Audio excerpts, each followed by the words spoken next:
ಇವಾಗ ನೋಡಿ ಫ್ರೆಂಡ್ಸ್, ಇದೆಲ್ಲ ಆ್ಯಕ್ಚುಲಿ 1.5 ಇಯರ್ಸ್ ಮೇಲಾಗಿದೆ. ಇದೆಲ್ಲ ನಾವೇ ಪ್ಲ್ಯಾಂಟ್ ಎಲ್ಲ ಕೊಟ್ಟಿರೋದು ನೋಡಿ. ಇದೆಲ್ಲ ಕಸ್ಟಮೈಸ್ ಮಾಡ್ಕೊಂಡಿರೋದು ಅವರು. ಕ್ಯಾಮ್ರಾ ಎಲ್ಲ ಫಿಟ್ ಮಾಡ್ಕೊಂಡವ್ರು ಇದಕ್ಕೆ ಅವರು. ನೋಡಿ ಕಾಯಿಗಳೆಲ್ಲ ಆರ್ಗ್ಯಾನಿಕ್ಕಾಗಿ ಬೆಳೆದಿರೋದು ಕಾಯಿಗಳಿವು. ಬಟ್ ಇದು ಇಲ್ಲಿರೋರು ನಾವೇ ಮುಟ್ಟಲ್ಲ. ಇಲ್ಲಿ ಯಾರು ಕೆಲಸ ಮಾಡೋರು ಸಹ ಅದನ್ನೆಲ್ಲ ಮುಟ್ಟಲ್ಲ. ಯಾರು ಓನರ್ ಇರ್ತಾರೋ ಅವರೇ ಬಂದು ಅವರೇ ತೊಗೊಂಡೋಗ್ತಾರೆ. ಇವೆಲ್ಲ ಫ್ಲ್ಯಾಟ್ಗಳು ನೋಡಿ. ಇದು ಗಿಡ ಎಲ್ಲ ನಾವೇ ಹಾಕ್ಕೊಟ್ಟಿರೋದು. ವೀಕೆಂಡಲ್ಲಿ ಬಂದು ಟೈಮ್ ಸ್ಪೆಂಡ್ ಮಾಡೋದಕ್ಕೆ ಎಲ್ಲ ಚೆನ್ನಾಗಿರುತ್ತೆ ನೋಡಿ. ಈ ಕಾಯಿಗಳು, ಈ ಕಾಯಿ ಎಲ್ಲ ನಾವು ಮುಟ್ಟಲ್ಲ, ಯಾರೂ ಮುಟ್ಟಲ್ಲ ಇಲ್ಲಿ. ಅವ್ರ ಪ್ಲ್ಯಾಂಟ್ ಓನರ್ಗಳೇ ಬಂದು ಅವರೇ ತೊಗೊಂಡೋಗ್ಬೇಕು ಅಷ್ಟೇ. ಇನ್ನು ಅದು ಬಿಟ್ಬಿಟ್ಟು ನೋಡಿ, ಇದೇನಂತಾರೆ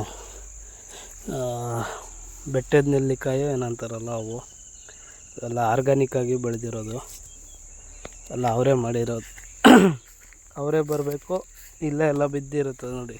ಇಲ್ಲೇ ಬಿದ್ದು ಇದಾದರೂ ಸಹ ನಾವು ಯಾರೂ ತೊಗೊಳಲ್ಲ.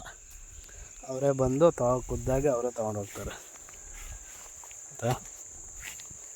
ನೋಡಿ, ಯಾರೋ ಇಂಟ್ರೆಸ್ಟ್ ಇರೋರು ಬಂದು ಆರಾಮಾಗಿ ಫುಲ್ 22 ಎಕರ್ಸ್ ಫುಲ್ ಕಾಂಪೌಂಡ್ ಇದೆ, ಫುಲ್ ಸೆಕ್ಯೂರಿಟಿ ಇದೆ, ಏನೂ ತೊಂದರೆ ಇಲ್ಲ ಅಂಥದ್ದೆಲ್ಲ ನೋಡಿ. ಯಾರು ಇಂಟ್ರೆಸ್ಟ್ ಇರೋರು ಬಂದು ತೊಗೊಂಡೋಗ್ಬೋದು.